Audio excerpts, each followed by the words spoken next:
Hidi ya mabura ma 37 ma kuhubwo thũmbĩ University-inĩ ya mathomo ma ũtongoria ILU, anyiti matiganite ni monanitie bata munene wa kunyitanĩra na Akenya harĩ gũkinyanĩria matanya matiganite.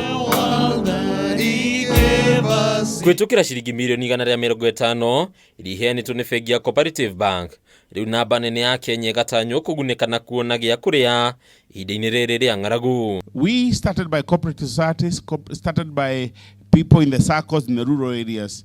It's a time like this that they require support from us. And during the COVID crisis, Mr. Chancellor, CoBank was able to pay over 12 billion shillings to members of the cooperative movement during the COVID crisis. We have largely been guided by the principle of quietly serving God.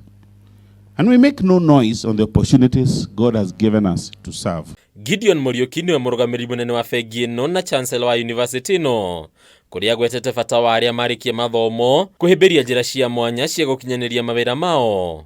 Ũhũthĩri wa mĩtambo ya kĩrĩu arĩ ũmwe wa maũndũ maya. We boldly declare our faith in full knowledge that we stand as a salt and the light of the marketplace. I join the Chancellor in saying you've been given a unique training based on enduring biblical values. Therefore, go and make a difference in all you do. Let your light keep on shining, empowered by the Holy Spirit, for the Lord has promised us never to leave us nor to forsake us. Njĩra ta ici ikagwetwo gũkorwo ciateithĩrĩrie kambuni nyingĩ gwĩtiria mahinda nginyagia ma kĩng'ũki gĩa COVID-19. As we join the marketplace, be agents of change.